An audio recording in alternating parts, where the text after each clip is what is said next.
A very warm welcome to you all this afternoon to the University of New South Wales and to our inaugural John B. Reid Annual Lecture. This lecture has been organized as part of the John B. Reid International Visiting Fellows Program, which has been established to acknowledge the substantial and enduring contribution by John Reid to the Australian Graduate School of Management, the AGSM, and later to the Australian School of Business, the ASB. It also acknowledges John's interest and active participation in supporting the third sector.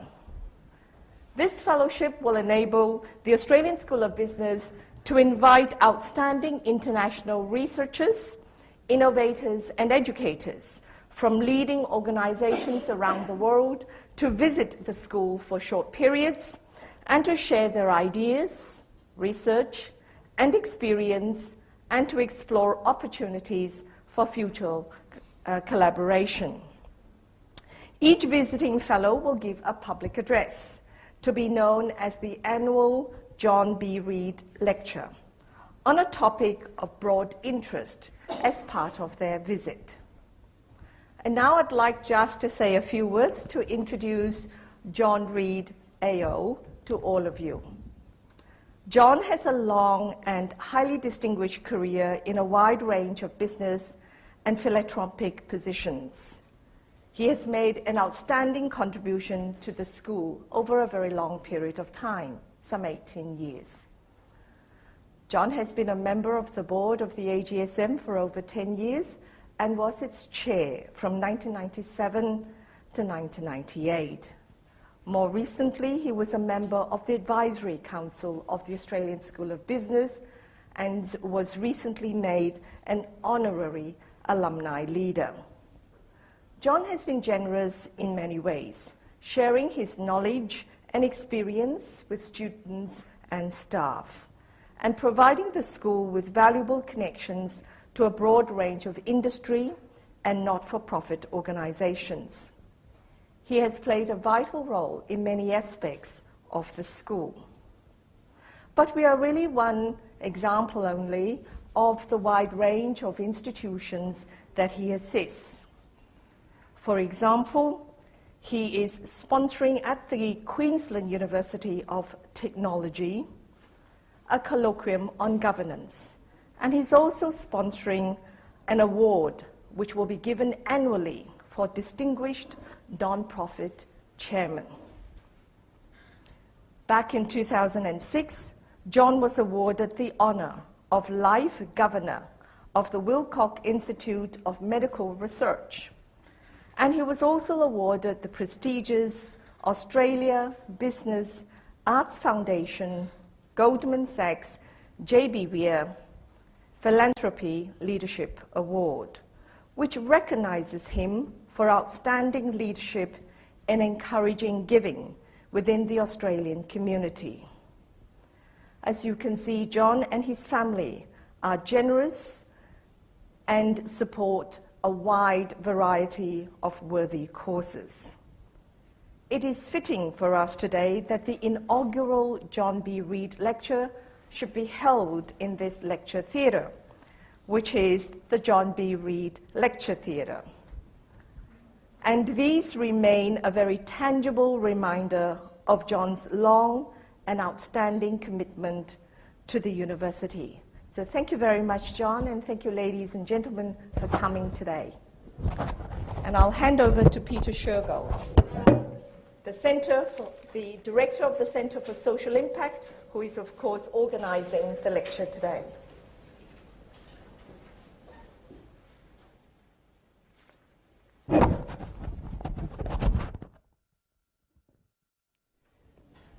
Well, ladies and gentlemen, as the Macquarie Group Foundation Professor at the Centre for Social Impact, CSI, I am delighted to welcome you to this inaugural John B. Reid Lecture, and particularly delighted to introduce as our first lecturer, Jon Huggett. And John, as you've heard, is visiting CSI over this month as our first International Visiting Fellow. already he is bringing us much energy and enthusiasm and new ways of looking at things. I suppose I could, if I wished, introduce Jon to you in a way which would make him sound like a typically distinguished business leader visiting the Australian School of Business. I could start with the fact that he got his MBA from Stanford and he has an MA and BA from Trinity College, Oxford. I could talk to you about the fact that he has been a managing director and a CEO and a president of a number of private sector companies in areas as diverse as soap and web media and contact lenses. He's had experience, I think 25 years experience in many aspects of management: sales, planning, marketing, human resources, finance. Not just in North America, but in Europe and Africa and South America. I could have talked to you about the fact that he's been a manager with Boston Consulting Group and a partner with Bain & Company. It's an impressive CV by any account, and it's got its quirks. He is a railway enthusiast. That's only a mild quirk, perhaps more interesting and in a way which will lead us towards today's lecture. He has also taught business at a South African prison. And then, of course, why I am so delighted that Jon is with us today is because of what he has also done. He has, for the last 5 or 6 years, been a partner with the Bridgespan Group in the United States, which provides strategic advice and relationship building with not-for-profit organisations in North America and with foundations. Jon himself talks from experience. He's served on a number of non-profit boards, led 3 charities.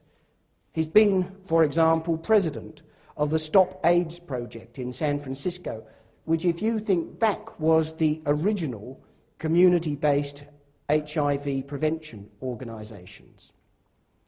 He's provided strategic advice to a number of non-profit organisations, including, incidentally, Australia's own Inspire Foundation. He's published articles on non-profit management which have been significantly influential. One that I read last year that he published in Non-Profit Quarterly was on who decides, mapping power and decision-making in non-profits. It is this experience which CSI is so pleased to harness. And it's this experience which we, through this lecture, want to share with you today. Jon Huggett is going to talk to us on the challenges non-profits face in the current uncertain economic environment. Please welcome to our first John B. Reid lecture, Jon Huggett.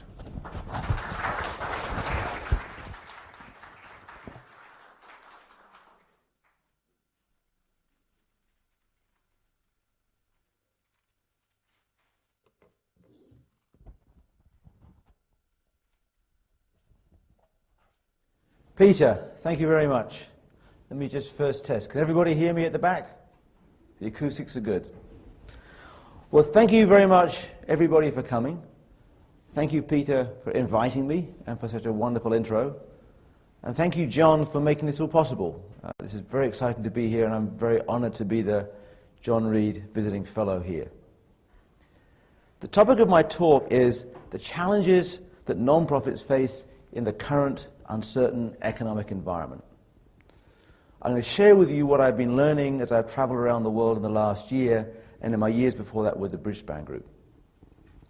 Much of that is experiences from North America, so there's a few American examples, which isn't to say that they're right, it's just what I want to share, what I know. So let me tell you a little bit about one example that I think talks about what uncertainty means to all of us, which is risk. The stock market's down, the world economy is in a pretty rough shape, which translates to some pretty big risks. So I'll tell you the story of one non-profit. A year ago, I was working for Good Shepherd Services. I was a partner with Bridgespan. They're one of our clients. We're working on a strategy for them. Now, Good Shepherd Services is a smashing organisation. 60 million of revenue. It provides a huge range of social services in the city of New York. It has a very well-diversified sources of income. It takes a lot of money from New York governments, the city and the state. It takes money from foundations for investment in their capacity building. And many individuals contribute too. Some wealthy board members, and, as a Catholic charity, lots of people who go to church give money too. You've heard a lot about how the city of New York is a better place now than it was 20 years ago. Many people have said good things about the police, but there are many other good things that have happened in New York too, like good social services, and organizations like Good Shepherd are a part of that. The leader is a nun, the lady up in the top right-hand corner, Sister Paulette LaMonaco, and anybody who has not been to Catholic school might be forgiven for wondering how ferocious a business leader she is. She is one of the best managers I've ever worked with worldwide. The question that we were asked by the board was, how much of our revenue is at risk if the stock market continues to go down? The answer was, all of it. The city and the state of New York get most of their tax revenue from their biggest industry, which is financial services. Charitable foundations are really two things. They're a pot of money sitting in the stock market and some people that give it away. Most of the foundations that supported them had lost a third of their value in a few weeks. And all the individuals were some way affected. They either worked on Wall Street or they had their pension fund invested in a little pot of money which they could see the value of every day. That's the bad news. The good news is that Sister Paulette has been able to manage Good Shepherd through this, and they continue to take money from all three sources and give it out to a variety of good causes in New York, mostly working with underprivileged youth, and in particular youth who are particularly underprivileged. People who've dropped out of school, kids who've got into trouble with the police, teenage mums. And she's done it with a combination of some rather interesting things like good old-fashioned management, some sharp measures to find out what works and what doesn't, and a very diligent attitude to getting in money. Money she asks for, she gets money for investment, and in particular she's been good at finding philanthropic investors, philanthropists that want to take a risk as opposed to just give to a good cause. So let me tell you a bit about the other side of the crisis. Okay, we are in a global financial crisis, there are some risks, but there's actually a much more exciting side to it.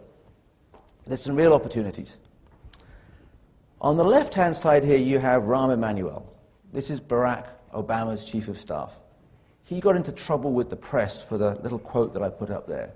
He said, you never want a serious crisis to go to waste. Now, okay, we forgive him for that one, but the reality is a major crisis is an opportunity to see things anew. On the right, you see Lord Victor Adibawale. Now, you may be forgiven for thinking that this is a strange name, but he is actually a member of the House of Lords. For those folks who think your Senate is cool, the House of Lords is even cooler now than your Senate. And he is the head of a charity called Turning Point, which is about a $100 million organization that provides social services around the UK. And last week, in The Guardian, he wrote a letter that I've tried to paraphrase here, saying, look, we know that huge cuts in government spending are coming. That's fine, but let's not put all the cuts in the places where they normally go, like mental health care and so on. Let's just think about preventive interventions. And he put a number there, coming from the New Economic Foundation, of £269 billion worth of value. In other words, we have a huge crisis, there are going to be cuts, but we can make big, big changes in how we do things, and the value is enormous. Now, we've been throwing around lots of numbers about values of banks in the last year or so, but even 269 billion is a large number. The UK GDP is about 1.5 trillion pounds. So you're talking about a number that's over 10% of GDP. Okay, it's over 10 years, but that's a lot of value he's talking about. And people are listening. there's a whole wave of new interest in the third sector, or the charitable sector, from the governments of the world. This may be a rough time, but there's been more interest from the governments than we've seen for probably 2 or 3 generations. The UK has set up the Cabinet Office of the third sector, to work with charities and social enterprises. The fact that the Centre for Social Impact here is supported by the Australian government shows the interest here. And President Obama in the White House has set up the rather snappily named White House Office of Social Innovation and Civic Participation. But it has $200 million to play with, which is not a small amount of money. A lot of this is being driven by a belief from many governments that big industrial era social services don't work very well in the modern era.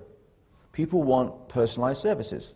People want to be able to go to the doctor or their school and have them suit them, not just simply what the bureaucrats say. And they're looking to the third sector to provide that innovation, to provide that variety. Now, not only is there interest in our sector from the government, but business is engaging in a way that I've never seen in my career at all. So, for example, Walmart, which has often been derided as being somewhat an evil capitalist, now has a very active relationship with Conservation International. They work with them over a variety of fronts. Walmart has a whole green initiative, and if you go to their website, there is tons of examples of them having energy-neutral stores or working with people on sustainable supply of stuff from the rainforest and so on. Oxfam and Starbucks had a contretemps. They had a huge argument. Oxfam said that Starbucks was buying coffee from the third world in a way that was unfair to local farmers. Starbucks told them they were wrong. They had a huge argument in the press. Starbucks found that their coffee shops on campuses in universities in the US were getting boycotted. Now, I'd grown up thinking of Oxfam as a rather boring British charity, and the thought of Oxfam being cool amongst university students was a bit strange. But to be fair to Oxfam, they have moved into this area. To be fair to both Starbucks and Oxfam, they kissed and made up, and now they collaborate to work through what actually is a good way to buy coffee from farmers in the third world that on the one hand gives you, the customer, lots of choice, on the other hand gives them a decent income. And on the bottom right-hand corner, I've got a collaboration of 4 entities. Now, Catch-22 is a charity. Turning Point is a charity. It's the one that's run by Victor Adibawali from the previous slide. Serco is a big private company that does private prisons. And Her Majesty's Prison Service, as you can guess, runs prisons. And they now have a 4-way collaboration. And the logic is that Serco is actually good at building prisons. Large, capital-intensive projects. Lots of cost control. Private sector companies are quite good at that. But at the same time, they're not very good, neither is the government, at putting together rehab programs. Once you've locked somebody up, how do you treat them in a way that stops them reoffending when they come out?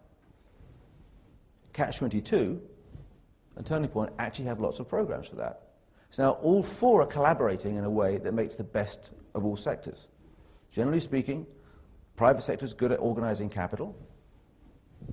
Our sector is good at organizing people. And by putting a collaboration together, there's a real amount of hope there that this might be able to both save the country money and actually cut crime. So that's good news from the government and from business. The third thing is that the sector has been interesting to ordinary people in a way that it hasn't been for a while. Some examples here from the US. There's a website called Volunteer Match where you can go to if you want and just say, I want to volunteer. They have many more people going there than there are opportunities to volunteer. When the tsunami hit, people were going on there and saying, I know I can't help this disaster, but I just want to do something. I feel I should do something in my community. Most of those folks tend to be young, so there's been a certain amount of concern about getting some of the older folks, which is, I was shocked to learn, is defined now as the baby boomers, which includes me, into volunteering too. And there's organizations called the Experience Corps that say to people, okay, you've had a career, maybe as an accountant or whatever, but now here's a way to re-engage and use your skills. And the gentleman on the right here is a guy called David Gergen, who is a professor at Harvard, but was unusual in that he actually managed to be an advisor to both President Clinton and President Reagan. And he made the point that he has never known students at universities in the US be so excited about the third sector. So once upon a time in the 80s, everybody wanted to make money and go to Wall Street. And if you go back to the 50s, they wanted to work in government. Now they want to work for the non-profit sector. We have a huge amount going for us right now, notwithstanding the global financial crisis. And the reason there's a lot of interest in the sector is because we can innovate. What you have here is a logo and a picture from a school called Harmony in Texas. When I was working at Bridgespan, I led a team to develop a strategy for them. Now, Harmony is one of these schools which are in the UK called city academies, in Sweden are called free schools, in Texas are called charter schools. But we're a charity, a non-profit, puts together a school that gets public money to educate kids in a different way. And whether you're in left-wing Sweden or in right-wing Texas, these schools do great work. These guys here are in the top 10% of schools in Texas by results. Most of their kids are poor, most of their kids are black or Latino, and they do very well. When I first met them, they took me through the school and picked up this huge, great big chess trophy. And they said, "This is the state chess championship trophy." We were the only school that got into the finals that wasn't a private school. All the other public schools were knocked out in the first rounds. So we were the only team in the finals that had black and Latino kids in our team, and we won it. This is coming from our sector. So there's a lot of interest in our sector, and we have a huge amount to offer. If you look at mental health, often an orphan of social services, there's a huge amount of new thinking going on. Inspire, one of my favorite organizations, came out of Australia and is now going around the world with its model of Reach Out. It's a new way to reach young people with issues going through tough times. Social housing is an area where the world is coming up with new ways to house people that isn't just rows and rows and rows of houses the same. This is an area which I understand Australia is looking at very hard right now and coming up with new ideas. So that sounds like good news. So what are the challenges? You asked me to talk about the challenges. So I'm going to tell you about the big, big challenges, not just coming from the global financial crisis. If anything, I think that's an opportunity for us. But here are 5 big challenges that I have heard non-profits around the world talking about. They've been there for a while. They'll be there for a while longer. But now is a time when we actually can make some changes to eat into them. The first one is management. And let me talk a bit about management. I don't mean leadership. I pick my word carefully. I mean management. Let me describe a little bit what I mean. We've had a wave of interest in entrepreneurs, social entrepreneurs, and this is a good thing. I have been described as a social entrepreneur myself, and I will acknowledge or confess this is true. I've started more than one organization. Like many entrepreneurs, I've started a number of organizations, which is partly because some of them didn't work. We have to have some failures, otherwise we'd stay with the same one. We have the School for Social Entrepreneurs, which is great. It's bringing ideas from the UK to Australia. Steve Lawrence. Where are you, Steve? You're leading that. You have at the University of Oxford, not known as a centre of entrepreneurship. There is now the Skoll Centre for Social Entrepreneurship, funded by a guy called Jeff Skoll, who is an entrepreneur with a firm called eBay. And even Stanford University now has an executive program in social entrepreneurship. Now, the good news is this really is bringing talent into the sector. The problem is that entrepreneurs often aren't the best people for taking an organization from small to large. As Peter said, I once taught in prison. And the one thing I learned was that convicts have a lot in common with entrepreneurs. The ethics are different, the skill set's the same. They like opportunities, love breaking rules, do not like being told what to do, and like to turn on a sixpence. Not very good in working in teams. Does this sound familiar to you? Right. And those folks start businesses. They steal cars, they sell cars. I mean, it's all the same sort of set of skills. but it's not very good for building something. Now, let me ask you a bit about what you know of these firms here. I've got 4 organizations up here: Oxfam, Médecins Sans Frontières, or Doctors Without Borders, Action contre la Femme, and Save the Children. How many people here know these organizations? These are organizations you know well. Okay. Now, these are organizations that are global NGOs. They've grown greatly over the last few years. In fact, their growth rates would be up there with some of the most effective businesses. To give you a sense of it, this is some of the top global NGOs and their growth rates, and these are sustained growth rates over a 10-year period. None of these have anything to be ashamed of. And if you look at the total amount of humanitarian assistance, this is not just all the other stuff they do, but just humanitarian assistance, delivering a lot more than they did 15 years ago. These are super businesses. Now, if we had the worldwide CEOs of each of these 4 businesses here in the room, and we also had 4 CEOs of, tell me about some Australian companies you respect. Come on, you must respect at least one. Pardon? Smith family? No, companies. Someone like Telstra, maybe, or? BHP, all right. Macquarie Bank. So we have BHP, Macquarie, Telstra, Smith Bank. Their CEOs are over here.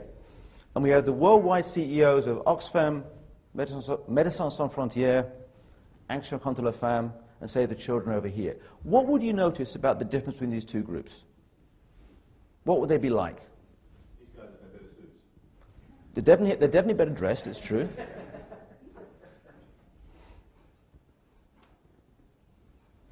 They're more networked organisations, so Yep. less centralised in some respects. So what would the CEOs look like?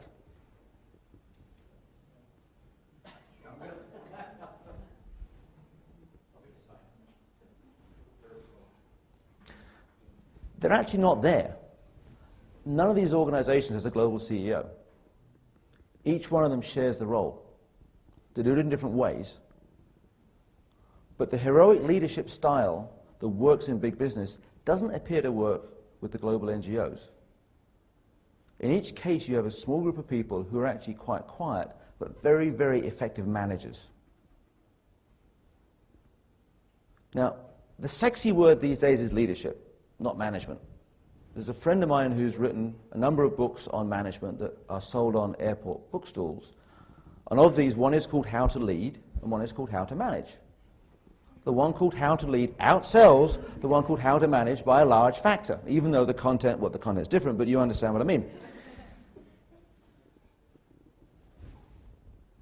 And yet, if you ask me to point to you the leader of MSF, there isn't a single person, there's a group of them. There's a very large publicly traded private company that went through a bit of a rough patch a few years ago. Its CEO came in with a whole bunch of good announcements. The stock price collapsed. He got fired. A new guy came in. So I asked friends of mine who worked there what happened. And he said, well, he went all visionary on us. He started talking about how we're changing the world. He started talking about, they said, what he said to the stock market was, the profit's going to come in the second half, the third quarter, the fourth quarter. He wasn't a good manager. We need to get back, I think, to some of the old skills of nuts and bolts management. Now, people might tell you, but surely this is boring. I like being a leader. But I think we're all a bit unself-aware. There's been some surveys done of people in power, how they see themselves as good leaders. And the reality is most people in power think they're a good leader. They'll often tell you they're a good manager. They'll happily say we're strongly and undermanaged. But the problem with that is a bit like driving. Now, I'm a driver. I think I'm a good driver. I've driven all over the world. The problem with this is, 95% of men think they're better than average as a driver. And if you talk to an insurance company, they will tell you that actually women are much, much safer drivers than men.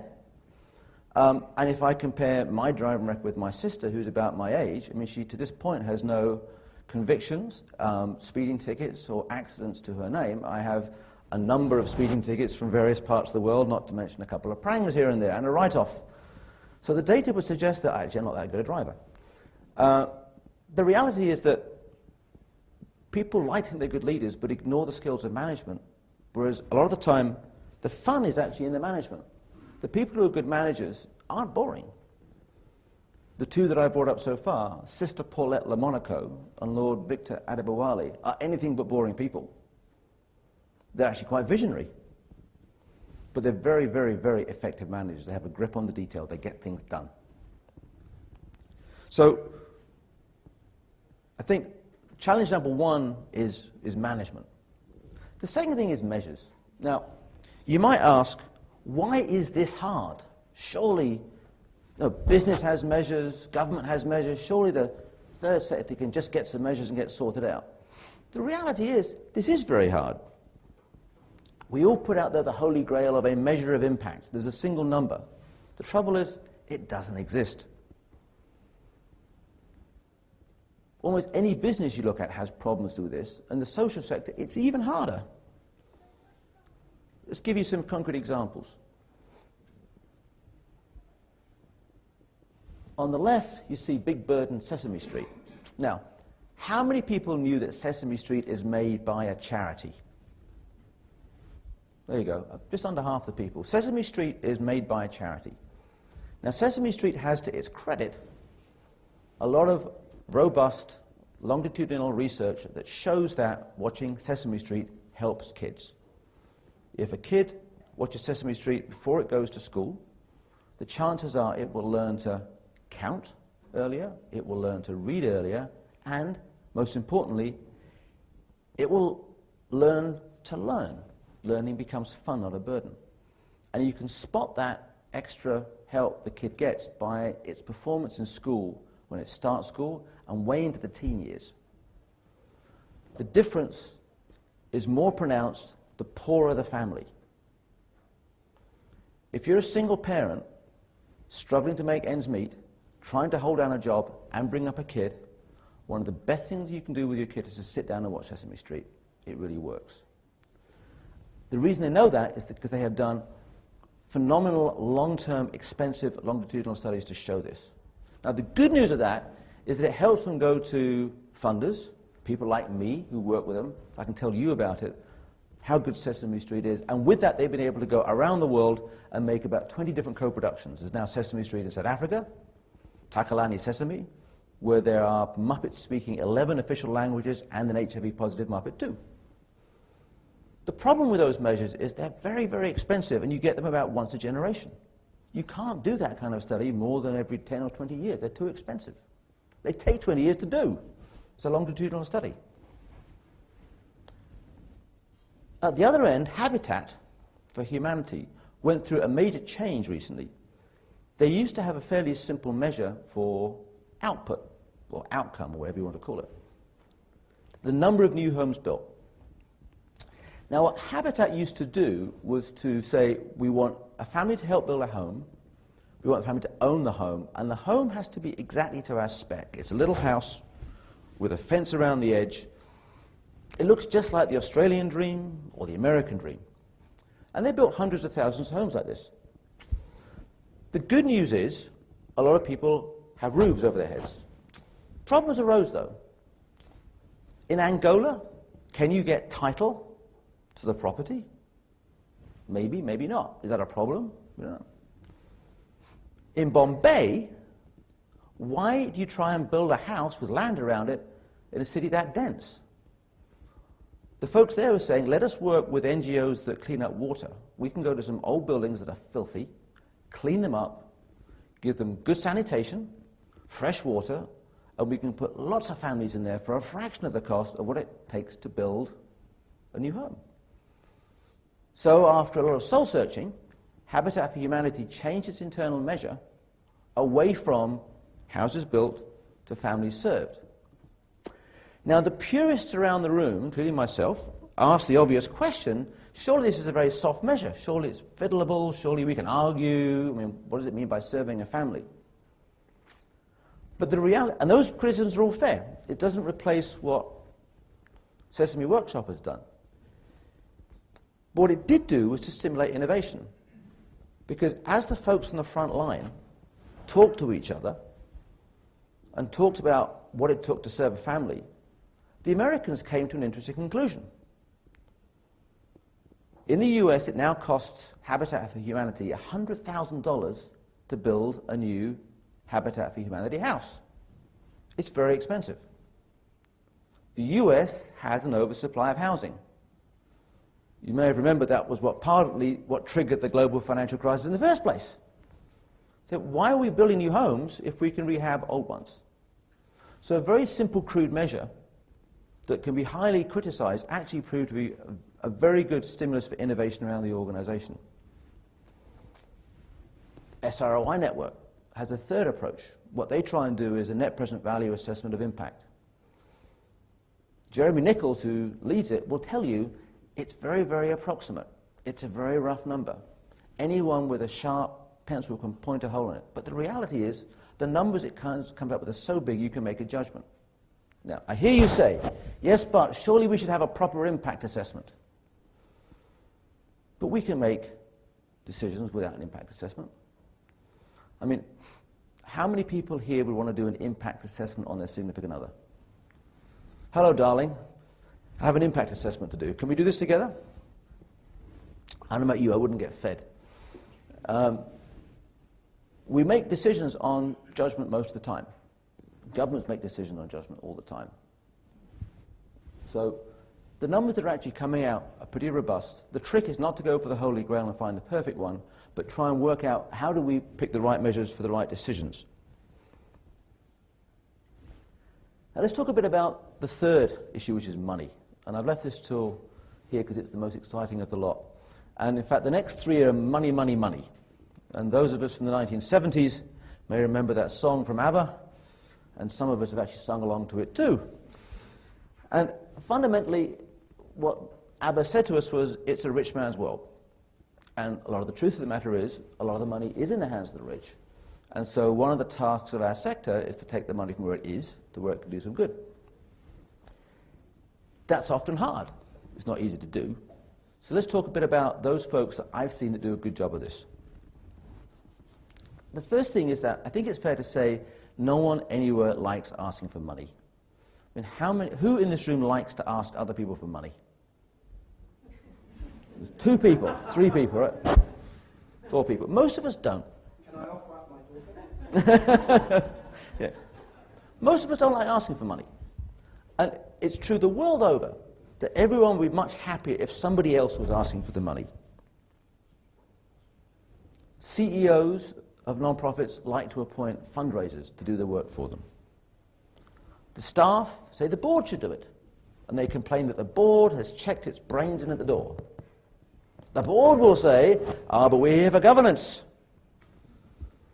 So money doesn't get raised. The worst thing that they'll tell you is, but this fundraising stuff is so American. We don't like doing it. Now, the Americans will say, it's so San Francisco Opera. I mean, people always have issues around it. The really good non-profits treat it as a team effort. So, for example, many studies of successful non-profit CEOs have shown worldwide they've spent about 75% of their time raising money, talking to funders, networking. It's a huge part of the effort. Good non-profits have a mission statement that will pass the pub test. Now, you ask what the pub test is.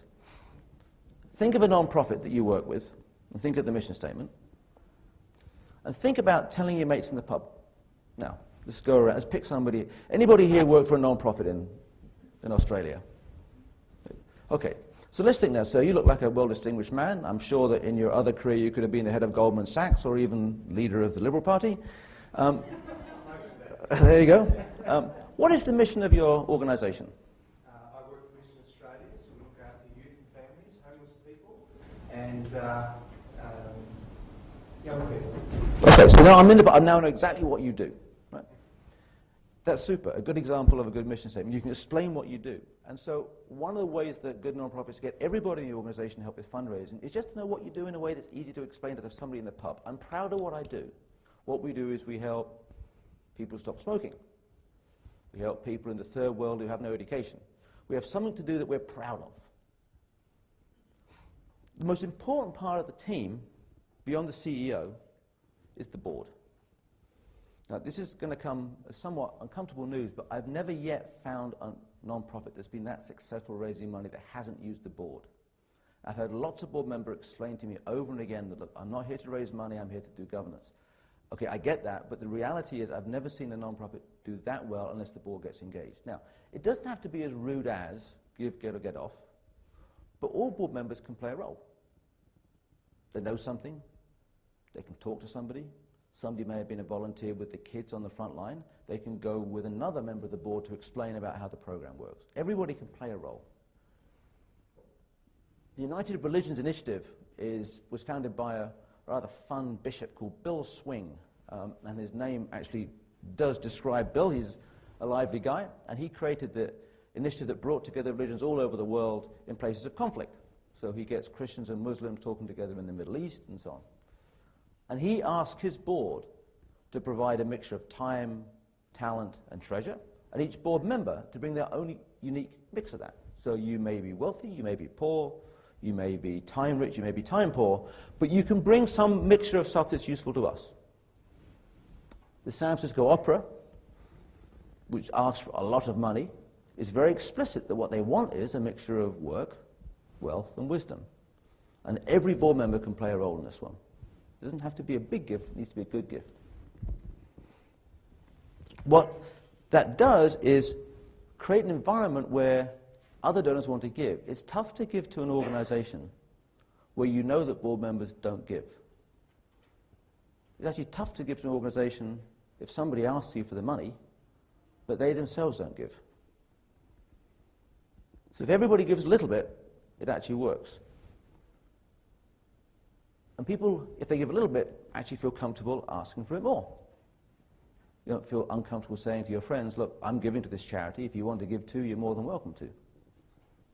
Which gets to the reason why most people don't give to charity.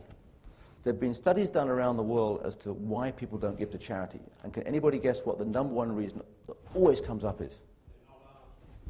Nobody asked me. Nobody asked me. And charities that actually get everyone to somehow talk about what they do and just raise the issue are the ones that raise money. Now, that's step one, is raising money. The next fun part is raising money for investment. Now, here it gets complicated.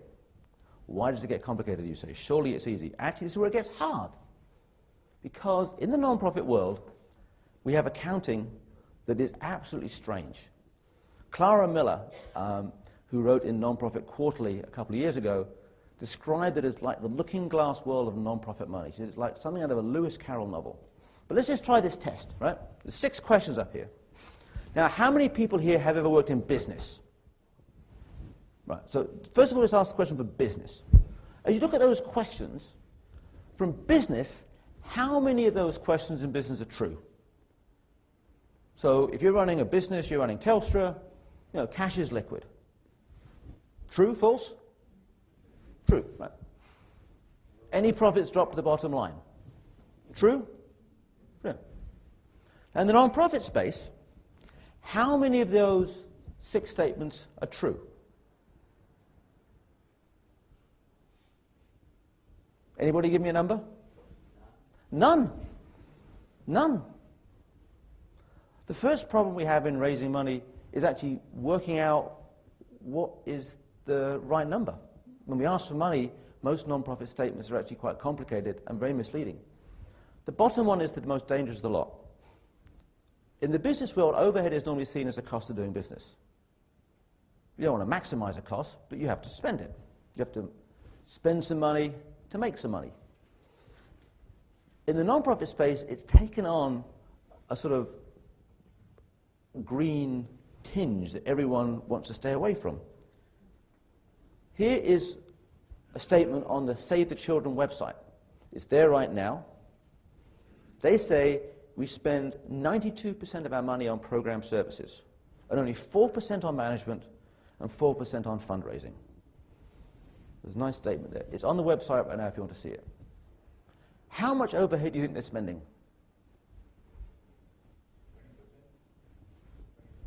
So why are they saying that? Right. That's right. In the Stanford Social Innovation Review this year, there's a super article by Jon Huggett and Anne Goggins-Gregory, which they call the non-profit starvation cycle. And the point they make is that in many industries, overhead ranges from sort of 15 up to 50%, depending on the industry, but 25% is actually quite normal. There's nothing wrong with that. And the actual in non-profits is about that range, although that is not quite as good as you might think, because non-profits tend to be like service industries, which are up in the 30 to 40% range. So non-profits are actually quite lean. But what they report is much, much less. And moreover, when surveyed, 56% of non-profit managers said they wanted to plan to cut overhead. Now, you might be saying, surely overhead's a bad thing, surely cutting costs is a good thing. Well, yes, but okay, hang on a second. Let's just think about it. Say we have a program that really, really works. Say we have a program that works with kids after school, that gets kids from poor families into university. And we're very excited about that. We've proven the results. It works in Melbourne, we want to take it to Sydney. So what do we have to do? Hire some people. We need to train some people. What does that expenditure look like? It's overhead. Now, all these things are overhead. So what we have is a cycle whereby everybody tries to squeeze overhead down or even lie about it, which means that the capacity to grow is often the very one thing that's squeezed. There's a group in the US that I really admire and respect that have tried to address this head-on. It's called the Non-Profit Finance Fund, and they have what's called a Non-Profit Finance Fund Capital Fund. And what they're doing is putting out what they call growth prospectuses. And they treat it as if it were an investment. So I've been to one of their meetings. I went to this one in New York. It's for Volunteer Match, which is an organization I know well. And it was like going to an offering for a piece of stock, saying you're making an investment here. You're not going to get your money back. What you are going to get is results. If you care about what Volunteer Match can do, you can share in the success.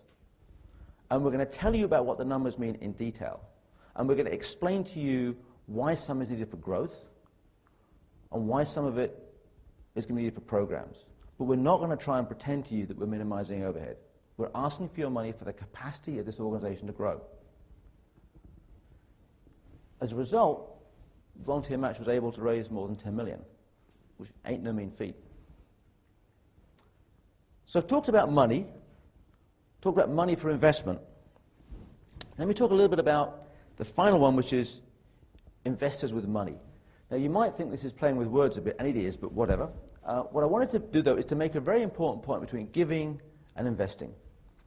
Now, giving to charity is a nice thing. Nobody ever criticizes you, and I hope they would never do for giving to charity. But generally speaking, it's supporting good causes. It's helping communities. It keeps up traditions, and there's many institutions that have been around for a long time that we're very proud to support. It supports friends. It meets commitments. It's definitely very safe, and it feels good. Investing in the for-profit sector or the non-profit sector is a bit more scary. In the non-profit sector, it's about addressing root causes. It's supporting outcomes, results, change. And if it's change, it's about upsetting the status quo. That will offend somebody. It also requires pretty deep understanding. If you really believe you want to change society, that requires a lot of understanding of the cause, what's actually going on out there, the grantees you're giving money to. Are these institutions capable of taking money and doing stuff? For most part, it's a long-term commitment for two reasons. One is that most of the changes that people care about take time to fix. Tell me a cause here that someone really cares about.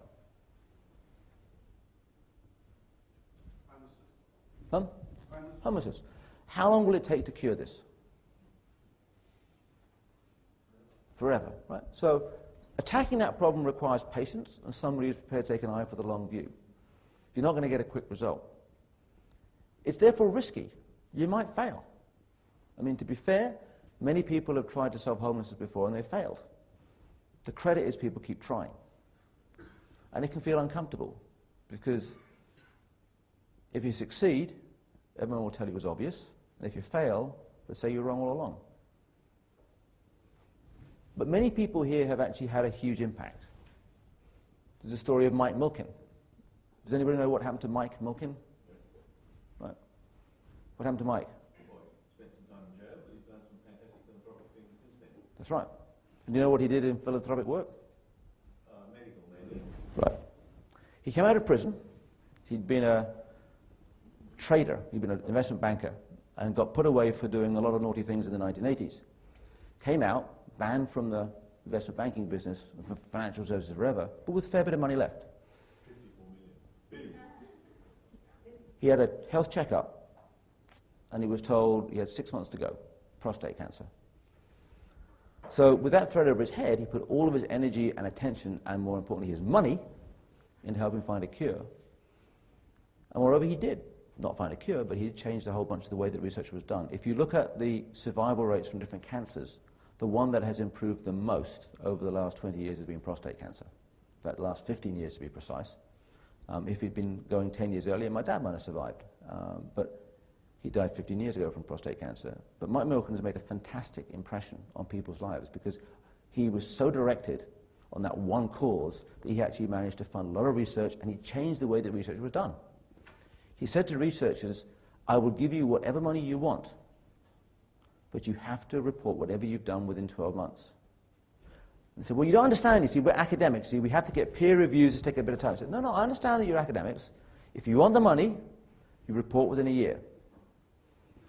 Well, it'll take a bit longer. No, you don't understand. If you want the money, but whatever you want, you report within the year. But what if someone steals the idea? We'll look after you.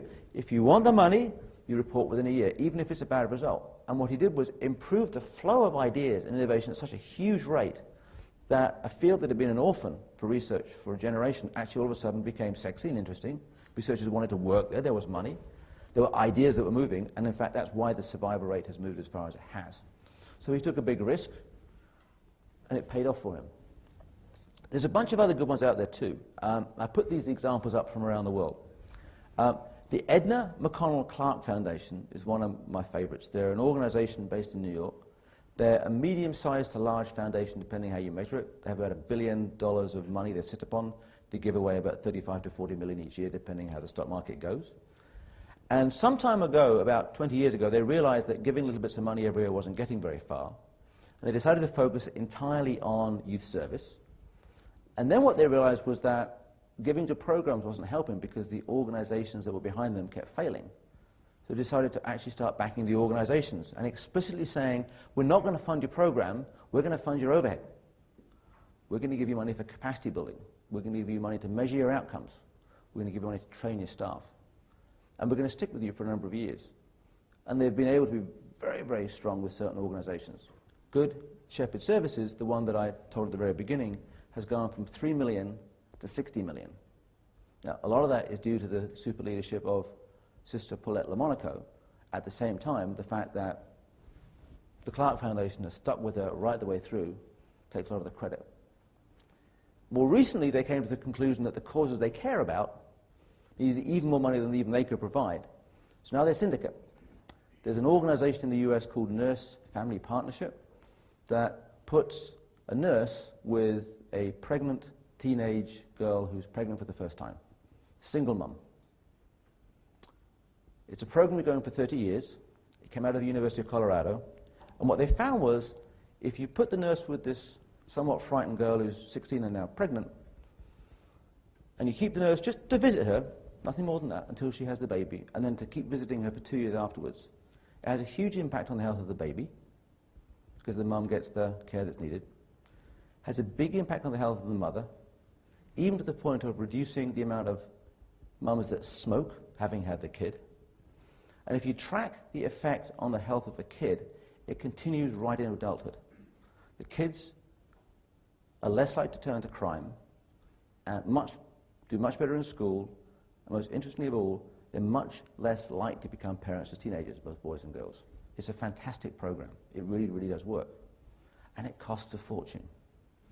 And Clark, to their credit, said, okay, we have to help them, but we can't do it alone. So they put together what they call a growth fund, and they walked around a whole variety of other organizations out there and said, could you all come together and help support this?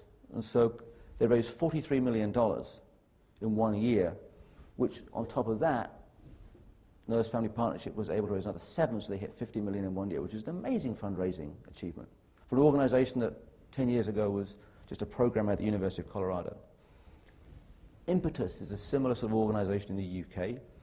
Social Ventures Australia brings a whole bunch of these principles to Australia. The Open Society Institute in New York is George Soros' organization. George has done some quite remarkable things. He is a fundamental believer in open societies, which is why he calls his institution the Open Society Institute. But he is a disciple of Karl Popper. Has anybody here heard of Karl Popper, the philosopher? Right. What do you know about Karl Popper? Nothing. Anybody know anything about Karl Popper? Pardon?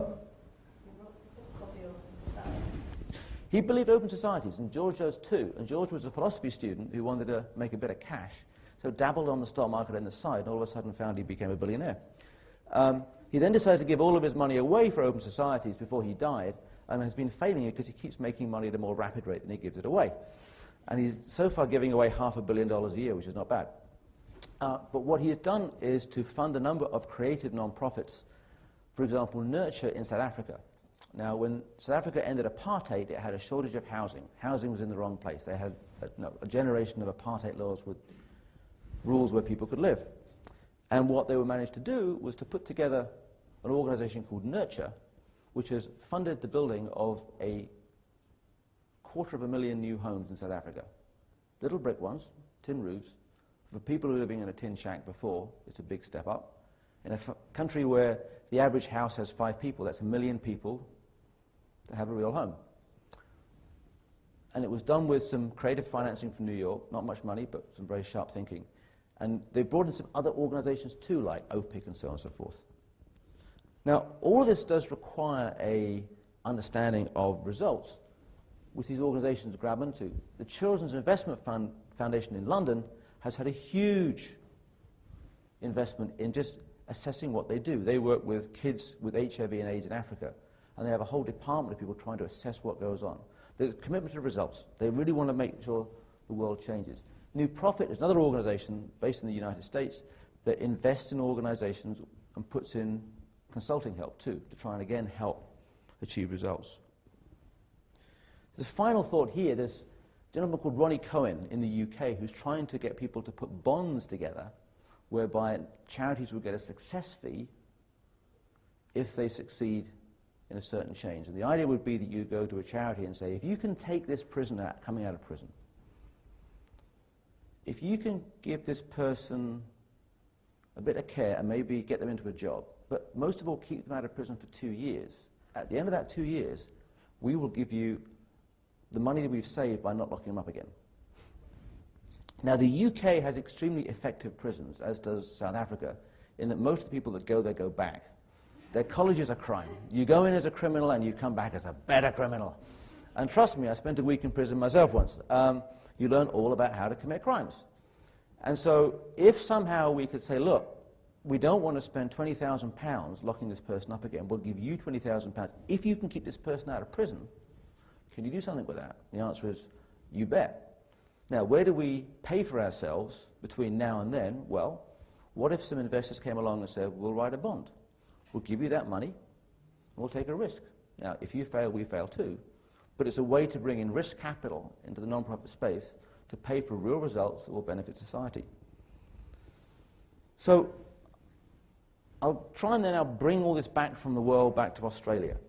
Now, people often ask me, where does Australia sit in the world? Well, first of all, in terms of philanthropy, it's true that Australian philanthropy as a percent of GDP is less than that of the US, though the US is less than Israel, which is the most generous nation in the world in terms of percentage of income given to charitable causes. And Australia is certainly ahead of France, Germany, and Japan. So in the middle of the pack. So you're not the same as anywhere else, but Not that different. And if you look at how your revenue sources vary, Australia is not that different from other countries. What this chart here shows, this is using Lester Solomon's data from the Jon Hopkins School in the United States, where he's looked at different sectors across the world. And the point is that the yellow line is money from philanthropy, the red bar is money from the government, and the blue line is line from fees, is that the sector in Australia is a bit different from other countries, but not dramatically so. It's not dramatically so. And I guess I'm coming here to tell you about what's happening in the rest of the world. One thing I'd love to learn from you is, in what way can Australia teach the rest of the world? Your prisons have a much lower recidivism rate than countries such as the UK and America. There's something we can learn from that. Your education system actually, by comparison, doesn't do that badly in looking after kids. It's got problems, but it ain't the worst in the world by far. There was a time when Australia was called the social laboratory of the world. How many people here know what the Australian ballot is? Nobody? The Australian ballot. No. No? It's a secret vote. In American political history, I studied American political history in the United States, and one of the most important changes that happened about 100 years ago was the introduction of what they call there the Australian ballot. If you study political history of America, they'll talk about the Australian ballot. If you do a Google on it, it will either explain it to you or will send you to secret ballot.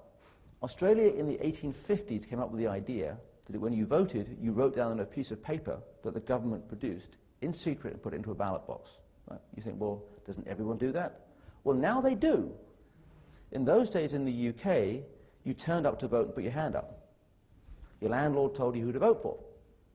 If you didn't vote for who you were supposed to, you could get evicted. That was legal in those days. In the US, which was a bit better, the government didn't give you the paper, but each political party would give you what they called their ticket. So you'd go to vote, the Democrats would say, here's our ticket. The Republicans would say, here's our ticket. And if you want to write it on your own piece of paper, you're welcome to. And the government person would collect these and then would look at them. So everyone knew how you voted. And one way that the US decided to stop intimidation about 100 years ago was to get the government to print the paper and people would fill it out in secret. That was an Australian idea.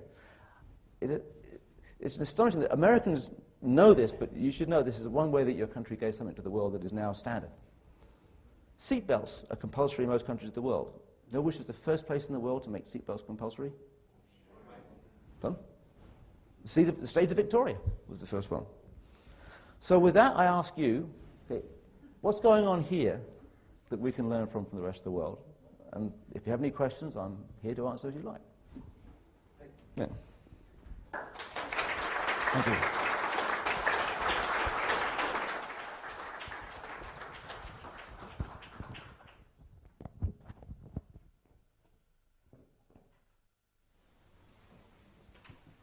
Okay, we have 10 or 15 minutes for questions. If you grab the mic.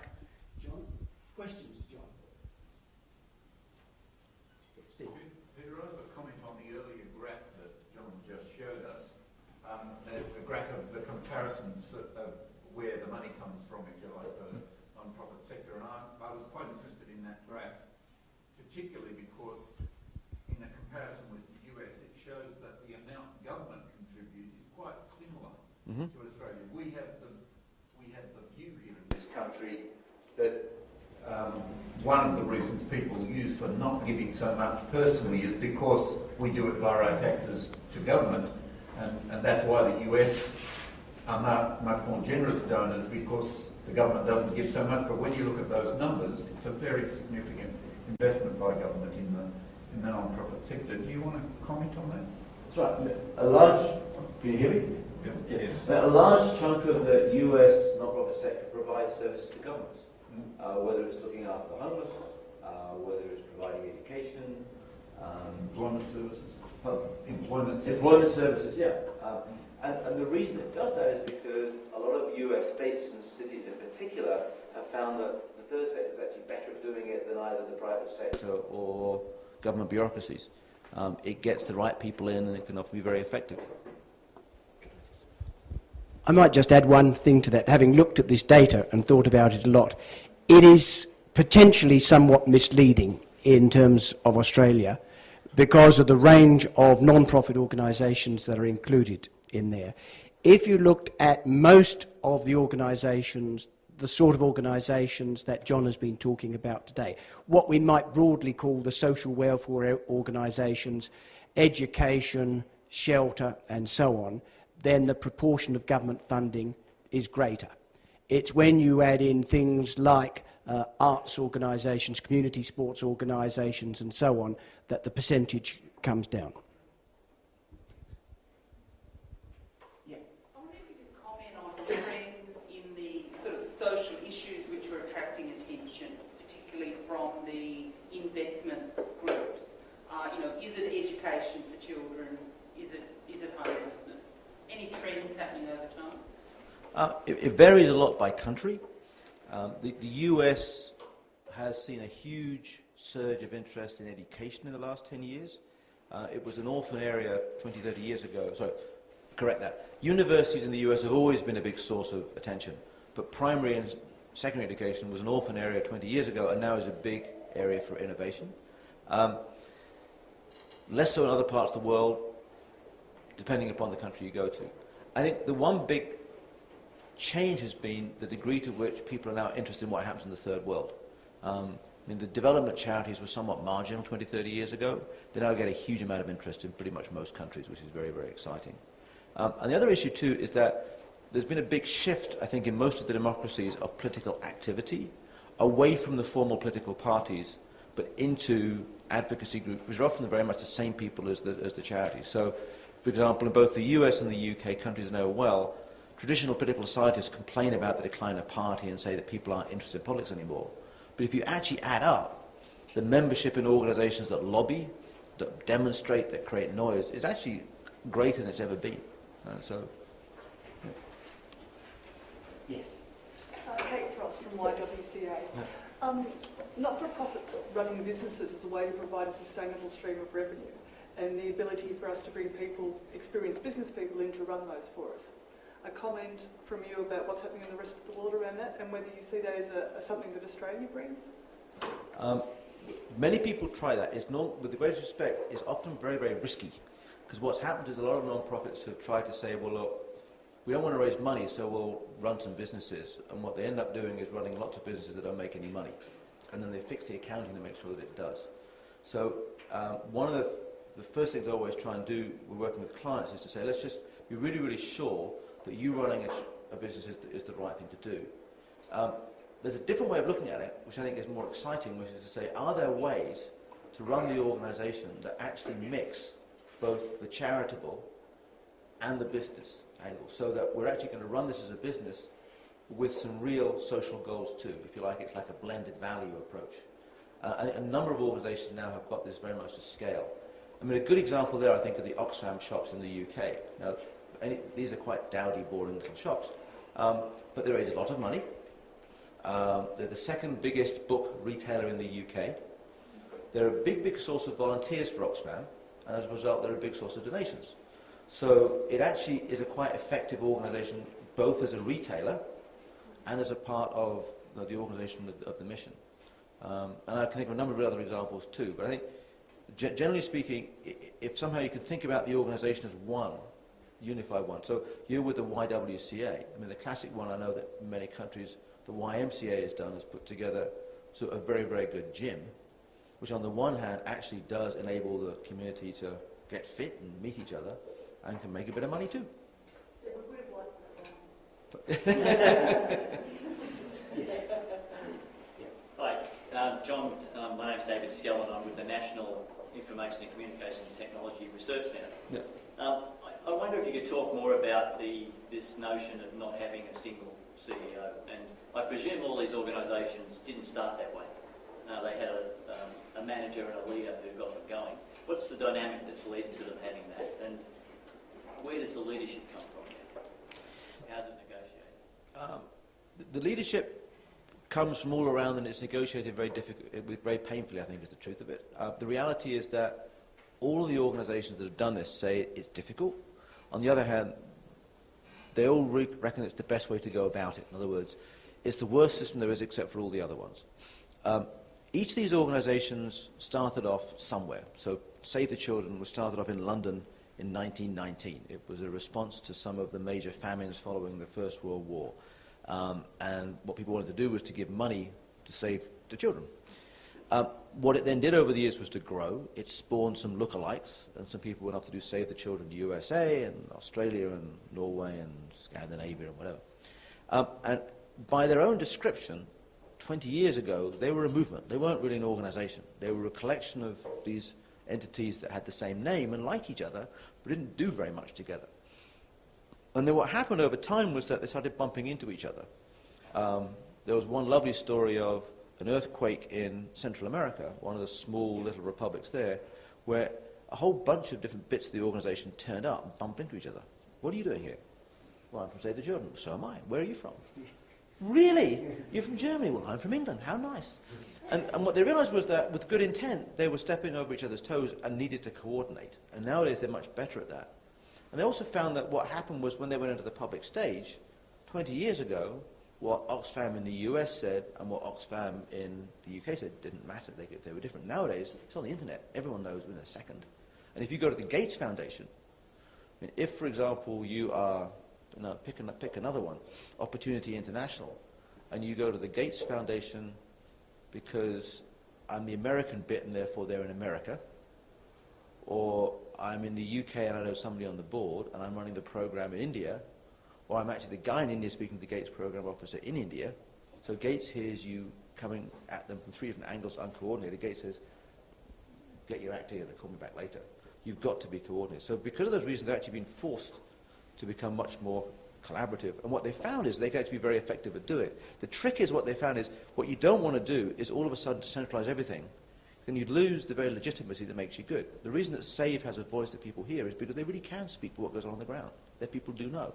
So when NGOs go to the UN or a government and say, we MSF have seen what's happening in Darfur, people shut up and listen because they have seen it and because they don't have an axe to grind. They're just talking about the people that are there. But at the same, so they have to keep the grassroots interest. Equally, MSF gets donations from people all over the world. The fact they have volunteers from everywhere is how they get the money. You centralise that and you lose that. At the same time, you have to be coordinated. And what they're doing very well is trying to get the best of both worlds. Not have that central CEO who takes all the power away, but at the same time be able to speak with one voice. So that when something happens, they can say, this is what's going on in the world. It's hard. I think the reality is that they're finding actually how to do it right. I think in 20 years' time, there'll be much more of a model for the rest of the world, maybe even for business, than they are right now. Patrick, thank you. Just in the aftermath of the GFC, but also, as you pointed out, the growth of the third sector, particularly with global organisations nationally, and increased government funding and corporate as well as private funding. How important are applied ethics, you think, in the sector, particularly when there's a lack of regulation and in terms of transparency, accountability and so on? Very, very good question. I'll give you a concrete example of an organisation which is wrestling with this right now. MSF, Médecins Sans Frontières, put doctors, nurses in the roughest, toughest parts of the world. They have on a couple of occasions pulled people out. So in Ethiopia in the mid-80s, they said, look, this is a civil war. We're simply getting in the way of it. We're helping the civil war. Equipment is being stolen. We're going to get out. There's an ethical question there. Was the right thing to do to get out and to leave people to suffer, which is what they did? Or was the right thing to do to stay there and create more suffering, which they didn't? It's a very, very tricky issue. I think that the right answer is, a lot of times, just to be transparent, to explain what you're doing. The reality is most decisions in the non-profit space will get criticised by somebody. I mean, the reality is that once you get onto the ground, things go on. Being transparent about it is actually the way that keeps people there. It is credit to the sector that, for the most part, these organisations have navigated some of the most nasty pieces of water in the world and actually keep growing and do a good job. It is because they actually have some very, very good people working in them. Living mainly in New South Wales, I do some research with housing not-for-profits not-for-profits in Australia. Yeah. And you mentioned that that sector is currently in our country facing a bit of a growth phase. It's a very small and fragmented and localised sector, and most organisations, with a few exceptions, had their roots in local communities, a bit like CTCs in America traditionally. Yep. One of the things that we're facing with growth is fewer larger organisations and potentially much greater geographies over which they deliver their businesses. And I'm just interested in what the trends have been overseas. A lot of the examples you've given are of multinational or national organisations with huge infrastructure and scale. What other kinds of examples are there of smaller organisations, more locally anchored, that are also business-like and entrepreneurial, and what are some of the lessons from that? Well, I mean, housing is a good example where, as in, anybody will tell you in property, it's all about location, location, location, right?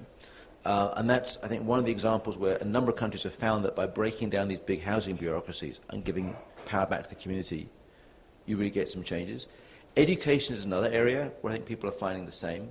There are a number of chains of charter schools. The one I just described to you is one. And they're a chain because the way they train people is so consistent, the way they move people through it makes sense. But what people have found is if you're running one private school, one charter school, it's not much better if you run two. They're actually often best run as small, community-oriented organisations where everyone knows the teachers and the parents know everybody else too. So those are good examples of ones that are quite small. And a lot of the work in the third world has been proven, village by village, that often a small little charity really can get things done. And that by trying to be too complicated, you can't. The ones I gave are the big ones tend to be where there is some reason either to share costs in a big way, so there are big economies of scale, or where you're moving money from where it is to where it needs to be. And those two places are a long way apart. So you have people in the rich world with money, you have people in the poor world who are starving or whatever. Yes. Yeah, hi. My question sort of follows on from that one as well. I work in capacity building for small NGOs, so I'm just wondering the challenges and opportunities that you've outlined. I appreciate the examples you've used of very large organizations. I'm wondering how they translate into small NGOs, particularly the small NGOs that quite solely rely on government funding. I think, what I would say is in each case, the thing to do is to pull apart the fundamentals of the economics, or I think people today call it the business model. But what actually makes this thing work? And then a lot of the time, there aren't many economies of scale, and therefore we need to remain small. If you get bigger, certain things come in. But in each case, a good, hard analysis, I think, gets you to an answer of how the business side of it works. And then separately, you need to do analysis of how the social impact side works, which is often harder, but no less important. And I don't know that the analysis changes a lot. I've worked with little tiny non-profits. In fact, I've started a couple of them. I work with very large ones. And fundamentally, it's always the same questions. What is the change we want to make in the world? How will that happen? What's our role in that? And then, okay, what do we need to do for that? What resources do we need? How do we get hold of the money to do it? Yes. I'll take two more questions. This one and then you. Building on from that, I'm part of ISEC, which is a youth-driven not-for-profit. And I think one of our challenges is getting credibility from universities, business, individuals, and even students. I was wondering if you have any advice for how to overcome challenges for youth-driven not-for-profits. Well, this is AISEC, ISEC, right? Yes. Okay, it's a super organisation, been around a long time. First point I would say is that you probably have a lot more assets than you may think. I think second thing is that there's a huge amount of goodwill towards the sector, especially to young people leading it. So I would flaunt your stuff, tell people who you are and what you've got to offer. But then most of all, talk about the impact that you have. I think that the very best non-profits are the ones that can say, here's the difference that we can make in the world. We get kids into university. We cure the sick. We help people with MS have a decent life, whatever it is. The danger tends to be when people keep telling everybody else what good work they're doing, not actually explain why it's good. And so if you can say, here actually is the change we are in the world, then that will get people excited. But the fact that you're young and the fact that you're an existing name, I think, is a super asset, and good luck to you. Jen Huggett from Retirement Villages. We actually have a business model that makes surpluses, and we use those surpluses to reinvest into other areas. Yep. But we're constantly facing issues with the for-profit competitors saying they need a level playing field, Right. and they're lobbying government, looking for us to reduce the tax concessions that we get as not-for-profit. Yeah. I'm just wondering, based on what's happened overseas, if you've got any insights into how that might play out, or any advice on... This is one of the ones where I say I'm not a lawyer, but, right? Australia, I think, is actually relatively friendly to non-profits on this issue.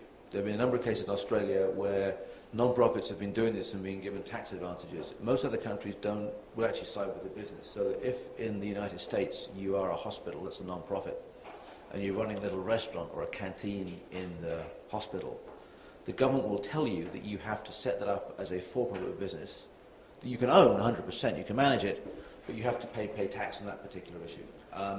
There's a famous case in the United States of a radio station, non-profit radio station, that ended up with a very profitable business selling souvenirs. It's the story of Garrison Keillor and Prairie Home Companion that you may have heard of. And they got into trouble because they're making so much money that people said, well, hang on a second, you're a business, why do you pay tax? So that will happen. I think a lot of countries do that. The UK is getting very upset now about expensive schools. There are a number of famous schools like Eton and Harrow in the UK that are educational and therefore claim charitable status. But people have been saying, well, hang on a second, you only take money from rich people, you're very expensive, you don't give any scholarships to poor people. You're essentially trying to buy advantage for rich people. Why do you get charitable status? You're a business. So I think that, to be fair, around the world, there's a lot of scrutiny on charitable status. So I think Australia, if anything, is more friendly. So I would say cling on to what you've got. But, but it could get worse. Yeah. Just a comment on that is on Wednesday, the Productivity Commission is going to release its report on what it's going to do with the non-profit sector and our tax advantages. I think will be one of the issues. Thank you, Justin.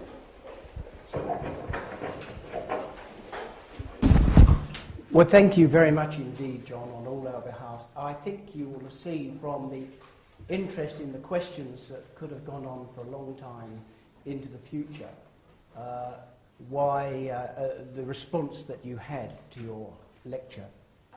And I think you as the audience can understand why I am so delighted that the Centre for Social Impact has John as our John B. Reid International Visiting Fellow. One thing, of course, won me over. Until 18 months ago, I was for 2 decades a public servant and working in the public sector. And I couldn't but notice in the last 10 years that every consultant around Australia was coming forward with public sector leadership programs. And I became absolutely convinced, as you have argued for the non-profit sector, that it's very difficult to have leadership without management.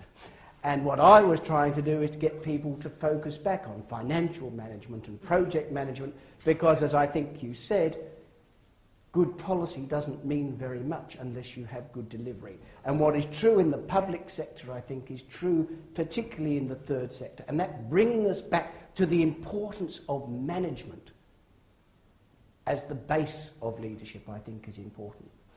I'm delighted that you have covered such a vast ambit from your world with Australia at the top, have introduced us to these difficult concepts of the difference between charity and philanthropy and social investment, and then how on earth you go and measure effectively the social returns on that investment. The way you have suggested to us that the key for a mission statement is not to have something that is worked through for many days and ends up as a complex statement with many different parts, and often all of them have their own outputs and outcomes, but is something that you can just talk to someone in a pub or over a coffee and they can understand why we're so proud of what we do in our non-for-profit organisation. So thank you, John, to opening our minds to all that and much more, and on all of our behalves, thank you so much.